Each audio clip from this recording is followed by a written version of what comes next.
what categorizes somebody as a sleeper, in my opinion? And in my opinion, this is somebody who is undervalued, who has potential to significantly outplay their draft spot. And I'm going to talk about 5 sleeper receivers that I think have a chance to significantly outplay their draft spot. Currently going right now as the wide receiver 36, which is wild in some drafts, right? Other drafts I've seen him go a little bit higher. Calvin Ridley. And you guys have heard me talk about him a lot on this channel, but Calvin Ridley to me is kind of being disrespected with his draft capital right now. Obviously was paired up with Trevor Lawrence last year in Jacksonville, so there was a lot of hype about him, being his top 12 guy and things like that.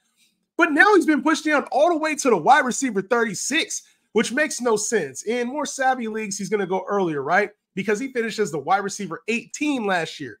Wide receiver 18. After all of that, Calvin Ridley's not good talk. Calvin Ridley's dropping touchdowns. He was still the wide receiver 18. Y'all could have been right if he was catching them touchdowns, but he had a year off of football. So he had 1,000 yards last year, 8 touchdowns.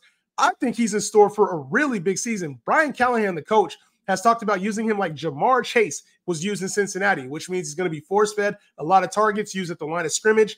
So this is a player who played well last year, is in his prime. Why are we taking this guy outside of the top 30 receivers? It makes no sense, right? He's a wide receiver 18 last season. And yeah, I know it was with Trevor Lawrence, and he's got Will Levis this year, and maybe he's got to compete with DeAndre Hopkins for targets. But it's not like that offense isn't going to be able to move the ball. That looks like it's probably going to be a decent offense.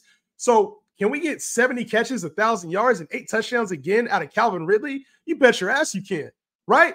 Calvin Ridley should outplay that. I think he might be a top 15 guy when it's all said and done if they use him correctly and if he can stay healthy. So I think Calvin Ridley going outside the top 30 receivers right now is a crime. And if you can get him before that, like even right before that, the top 25 receivers, I think that's about where Calvin Ridley should be when ADP sets in August. So Calvin Ridley going outside of the top 30 receivers is a crime.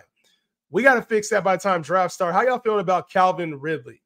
How y'all feeling about Calvin Ridley? Because to me, that's crazy, bro. That's crazy. How y'all feeling about Calvin Ridley? All right.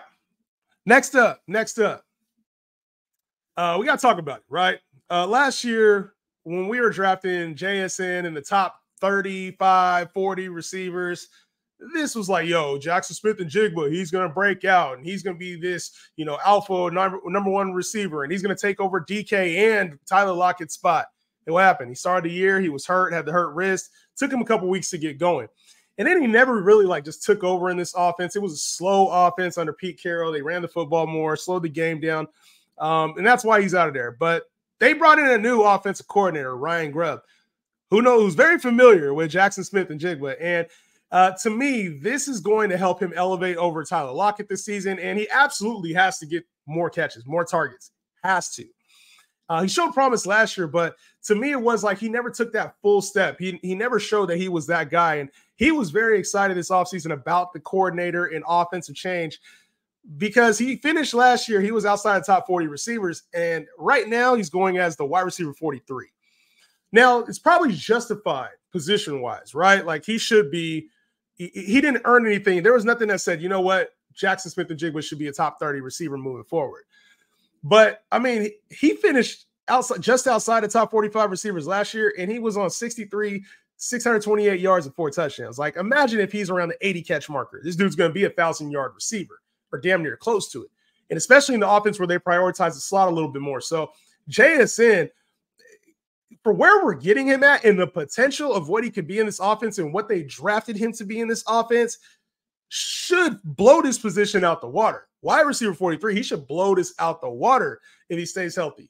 Now that's part of it too is, obviously he has to be able to find his role in this offense behind DK Metcalf. He will still clearly be behind DK Metcalf, and he has to show that he's overtaken now Tyler Lockett. I think he will do this. I think he will play extremely well in this offense. Is he a 100-catch guy or a 10-touchdown guy? No. But do I think he can crack 1,000 yards this year? Absolutely. JSN, a steal right now. Wide receiver 43. How y'all like JSN, man? Y'all feeling JSN? Y'all feeling JSN? I feel like JSN got hella potential this year. if he's all dialed in. JSN has a lot of potential. That's number 2. Number three on this list. JMO. Y'all heard me talk about JMO, right? Jameson Williams. And I've talked about Jameson Williams before. And I think the one thing about him is everybody knows it's potentially there. Everybody knows that the team took a first-round pick, that he was coming off a torn ACL year 1, that he looked more involved in the playoffs last year. But he did not do well last year. Like, we haven't really seen JSN have more than just like a little stretch of games where he looked like a wide receiver we could trust in our fantasy lineups. It's always been the potential with him, right? Always the potential.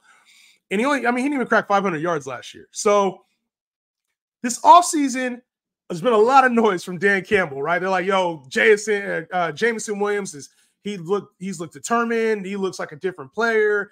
He's in for a major year, which is what you want to hear as fantasy players. We want to hear that, right? We want to know there's some big changes coming for Jameson Williams. But he's still going right now as wide receiver 48. So can you get value on him? Yes. Is it kind of a risk-reward play? Yes. But this is a player, if he does catch on and he does take off, I mean, this guy could be a 800 to 900 yard receiver very easily. 5 touchdowns very easily. One of the fastest players in the league, has good height. He could be a dynamic part of this offense. So I am not the kind of person that's going to write off a first-round draft pick who a team expressed. They got this guy early, a lot earlier than people thought they would, the 12th pick overall. So I think this is a player who I'm extremely excited about. Got in trouble last year with the obviously with the gambling. Didn't get to. We got to see a full season. Got to see a full season out of Jameson Williams where he's part of this offense, and I think he's going to make some major noise this year. So give me JMO. Give me him, especially at ADP right now, as a guy that can be a game changer for your lineups if he hits, especially if anything were to happen to St. Brown. Anything happens to Amon-Ra St. Brown, holy shit. It might be crazy. So I'm buying JMO as a guy that we can trust in our lineups at least as a flex in PPR leagues. And I think his value is a little bit higher even in standard leagues. How y'all feel about JMO? All right. Next up, I've talked about him, and I've always had trouble drafting him. When we've been doing our mocks recently, I've been having trouble drafting him. But Rashod Bateman, we've been talking about Rashod Bateman as a sleeper for years now, it feels like. And every single year he gets injured, he disappoints. We see flashes of it, like we've seen big games from him at time. But we haven't really seen a complete season out of Rashod Bateman, and that's the problem, right? He has the same potential. The team's saying, hey, we want to get him involved this year. Like, they didn't go sign any big-name wide receivers. So he's got to be, at some point in his career, he's got to be more than just a deep threat in order to get the value that we need out of him. And he's got to stay on the field. This was a former first-round pick. Like, it's not like Rashod Bateman is just a nobody. He was expected to come in and make a difference. So what lets me know that I think that there's some validity behind him actually having a good year is the team just didn't go out and draft. You know, they got Zay Flowers last year, but they didn't add anybody else. So, and they're going to need somebody to step up in a major way to complement what Zay Flowers and Mark Andrews do. It has to be Rashod Bateman. They have to get him more involved. And he's one of the wide receiver 70 spot right now, which to me is, it's a dart throw, right? If he hits, cool. If not, you drop him week 2. I think that's fine. But if there's any smoke behind what they're talking about in Rashod Bateman playing a better role this year, and if he can live up anywhere to where his draft capital was, Bateman's like a top 50 guy at minimum. So wide receiver 70 to me is like you can get a free opportunity at a guy who could be a flex for you during bye weeks, a free opportunity at that. And you don't get very many of those outside of the top 60 receivers. So outside of the top 50 receivers, really. But could he be what like JMO is? Maybe. Could he be, there's other players who have seen value as like the deep ball guy or the 800, 700 yard guy with like 5 touchdowns. We were just talking about JSN last year and he finishes the top 50 receiver last year. Bateman could play that similar type of production, different role, same kind of production. So I think with what the expectation with Bateman isn't like, hey, you're going to be a wide receiver 2, a wide receiver 3.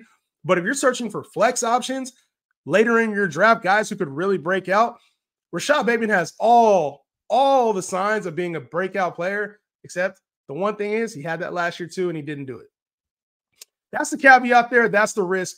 But I think we see a lot out of Rashod Bateman this year. I'm hyped, man. I'm hyped for his role. I think he finally shows it.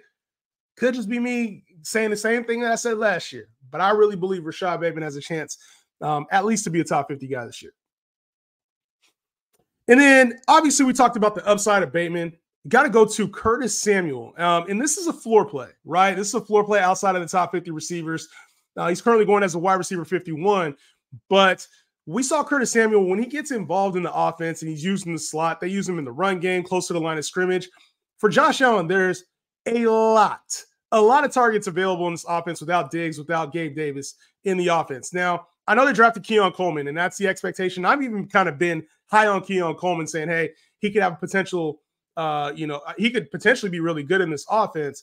But Curtis Samuel, to me, is the guy that's going to be consistent. He's going to be a 60 to 70 catch guy and probably a top 40 receiver when it's all said and done. Josh Allen, he's used these receivers in the past, right? They've been looking for a slot guy. Last year, they tried the big slot out with Dalton Kincaid. That's why they drafted him. But they've been looking for a slot to replace this Cole Beasley type production. And Curtis Samuel, for when he's played and when he's been healthy, he always looks good. So as long as he stays healthy, I think he can be a flex option for our fantasy teams. Like, as long as he stays healthy. And that's obviously been a caveat with him too, is he's had to be on the field. But at wide receiver 51, I feel like there's a chance that he could even be the leading receiver for this Bills team. Like, it's not out of the realm of possibilities. So if Kincaid doesn't become a 1,000-yard guy, Keon Coleman doesn't become a 1,000-yard guy, I don't think Khalil Shakir has 1,000 yards in him at all. Curtis Samuel's the next guy. So if he can get 80 to 90 catches, surprisingly, which would be kind of shocking, now we're talking about a wide receiver 3. So with the value and the potential there with Curtis Samuel, he also has a floor probably like 50, 60 catches being a wide receiver 4. Why not go for that little bit of upside that if he hits and he's the number 1 receiver for the Bills, we have a whole different conversation about Curtis Samuel. I like where he's at. I think the value is really there as your wide receiver 5, wide receiver 6, especially in PPR leagues. All right. So Curtis Samuel, I think he has a lot of value this year. A lot of value. Y'all like Curtis Samuel or no? All right. Those are the receivers. I'm going to get into running back.